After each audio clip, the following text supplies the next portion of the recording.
dengan Ustazah Ina dalam pembelajaran bahasa Indonesia. Jadi Ustazah harap anak-anak Ustazah dapat mengikuti pembelajaran ini dengan baik, menyimak materi-materi yang Ustazah ajarkan dalam video pembelajaran Ustazah. Sebelum kita memulai pembelajaran kita, maka kita berserah diri dulu kepada Allah. Semoga hati kita dapat diberikan kemudahan-kemudahan demi menyerap pembelajaran dari Ustazah. Oke, kita berdoa dari rumah kita masing-masing ya nak ya. Berdoa, mulai.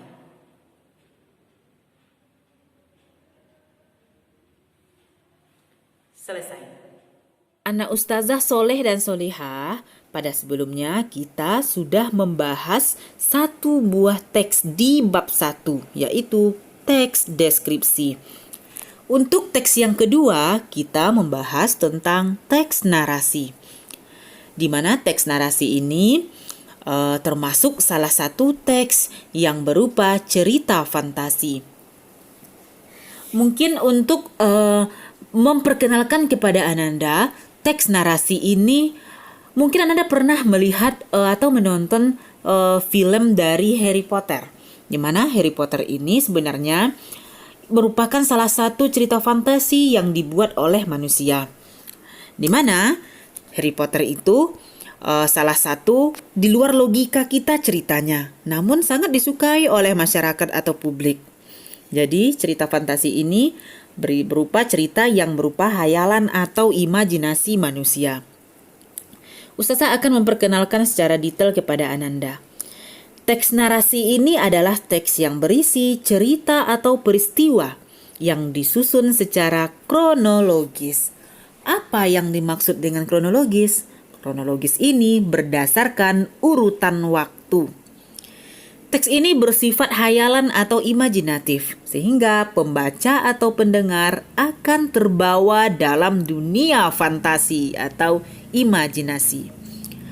Unsur-unsur teks ini biasanya adanya unsur tempat, waktu, dan suasana. Yang kedua, menguraikan suatu peristiwa atau kisah. Yang ketiga, membangun alur dan mengutamakan faktor kronologis. Apa yang dimaksud dengan alur?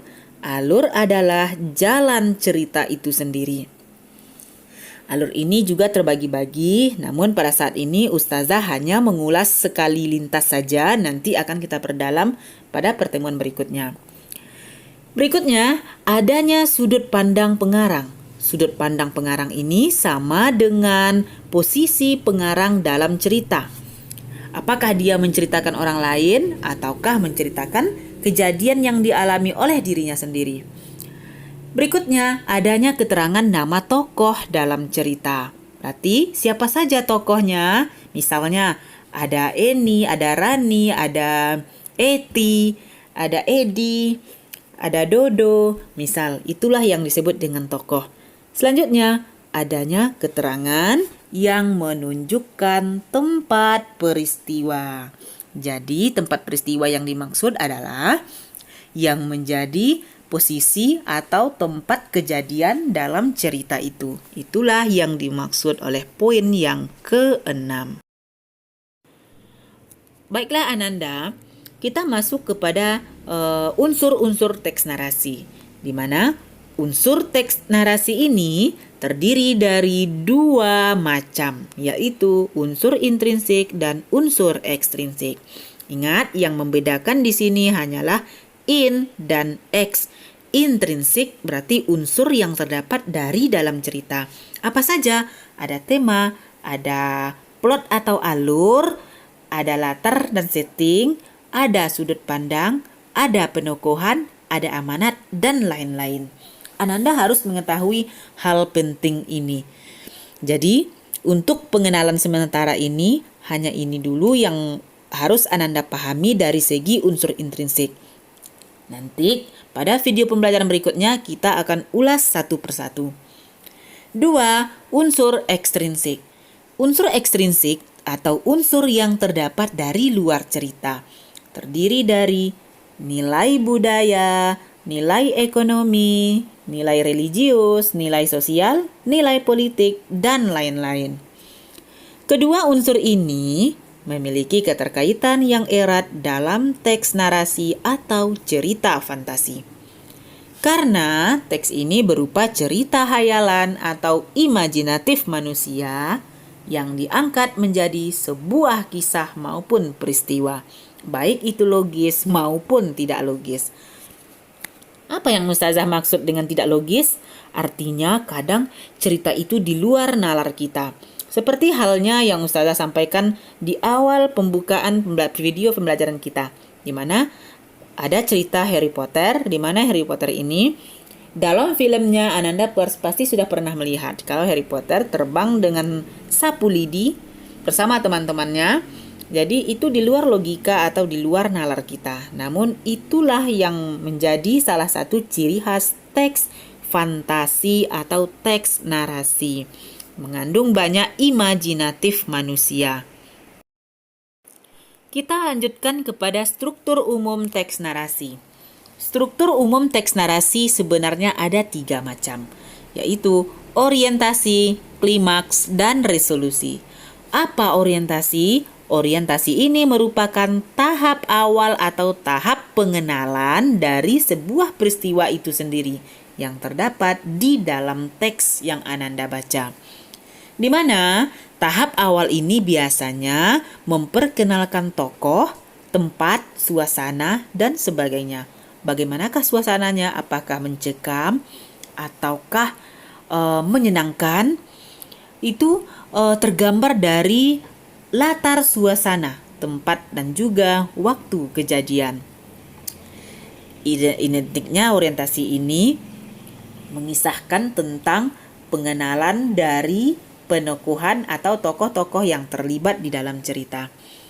Yang kedua, klimaks. Klimaks merupakan bagian inti atau bagian puncak cerita. Permasalahan-permasalahan akan muncul dalam klimaks atau inti-inti cerita yang menjadi titik fokus kita dalam membaca akan timbul pada bagian klimaks. Sedangkan bagian yang ketiga, resolusi, di mana resolusi ini merupakan bagian akhir yang biasa disebut dengan peleraian atau penyelesaian masalah. Jadi bagian ini menjadi tahap yang berisikan ending atau akhir dari sebuah cerita. Itulah resolusi, apakah menyedihkan ataukah menyenangkan ataukah tragis. Di situ nanti akan tergambar di akhir teks narasi itu yang disebut dengan resolusi. Jadi harus Ananda ingat ketiga poin penting ini. Struktur teksnya ada orientasi, ada klimaks, dan ada resolusi. Selanjutnya, kita masuk kepada langkah-langkah penulisan teks narasi. Pertama, apa yang harus kita lakukan? Yang harus kita lakukan adalah menentukan tema. Apa itu tema? Pada bagian awal tadi Ustazah sudah jelaskan kalau tema itu adalah acuan dasar kita dalam menulis. Misalnya, Ananda mengambil temanya tentang perjalananku di Gunung Merapi, misal, atau keindahan kota Bukit Tinggi. Nah, jadi Ananda tidak boleh lepas dari tema tersebut. Misalnya keindahan kota Bukit Tinggi, berarti Ananda tidak boleh menganalisis atau menuliskan kota-kota yang lain.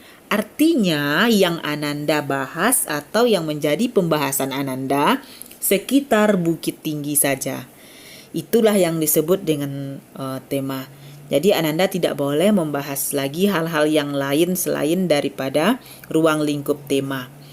Yang kedua, menetapkan sasaran pembaca. Jadi melalui tema ini kita harus fokuskan pusat perhatian pembaca sehingga pembaca konsisten dan mudah memahami cerita yang Ananda buat. Selanjutnya, rancanglah peristiwa-peristiwa utama yang akan ditampilkan dalam bentuk skema alur. Tadi Ustazah juga sudah membahas tentang alur, di mana alur ini sama dengan jalan cerita. Apakah jalan ceritanya mendatar, melaju sampai akhir, ataukah alur maju mundur yang Ananda pakai? Maju mundur ini biasanya sering dipakai di dalam novel. Jadi untuk alur maju biasanya pembaca lebih mudah dalam memahami, sedangkan alur maju mundur ini pembaca sedikit membutuhkan pemikiran kritis dalam membaca suatu cerita ataupun teks fantasi maupun teks-teks yang lainnya. Jadi kita harus berikan pusat fokus kepada pembaca dan membuat alur yang jelas dalam menulis. Berikutnya, bagilah peristiwa itu ke dalam bagian awal, bagian perkembangan, dan bagian akhir cerita. Jadi, pada bagian penting tadi, itulah yang dimaksud oleh nomor 4. Ada orientasi, ada komplikasi, dan ada resolusi. Jadi Ananda harus bagi tahap pengenalan saja dulu, terus masuk kepada klimaks, yaitu tergolong pada bagian perkembangan cerita dan bagian akhir cerita yang disebut dengan bagian dari resolusi yang Ustazah jelaskan pada bagian tertentu. Selanjutnya, menyusun tokoh dan perwatakan. Jadi, tokoh ini terbagi lagi nak sebenarnya. Ada yang disebut dengan protagonis atau pemeran utama, ada antagonis, artinya orang-orang yang memunculkan masalah atau orang-orang yang mempunyai masalah yang biasanya berlawanan dengan tokoh protagonis atau pemeran utama. Dan yang terakhir, tokoh tritagonis. Di sini tritagonis itu berperan sebagai orang-orang penengah. Yang terakhir, memperhatikan penulisan tanda bacanya. Ketika kita menulis sebuah teks narasi, kita juga harus memperhatikan kaidah kebahasaan dalam teks narasi, terutama ejaan dan tanda baca. Jadi, itulah yang dimaksud oleh nomor 6. Itulah sekilas video pembelajaran dari Ustazah. Semoga apa yang Ustazah sampaikan bermanfaat.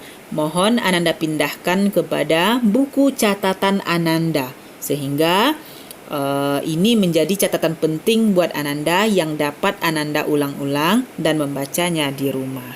Sekian pembelajaran dari Ustazah. Semoga apa yang Ustazah paparkan, apa yang Ustazah jelaskan, Ananda dapat memahami dan mau menanyakan kembali kepada Ustazah. Ustazah lebih suka kepada anak-anak Ustazah yang mau aktif dalam bertanya, aktif menjawab, memberikan respon dalam grup WA kita. Jadi, Ustazah harap pemahaman yang Ustazah berikan, Ananda juga mampu memahami. Jadi, silahkan berikan pertanyaan atau merespon dari apa yang Ustazah jelaskan barusan. Ustazah akhiri video Ustazah. Wabillahi taufiq wal hidayah. Assalamualaikum warahmatullahi wabarakatuh.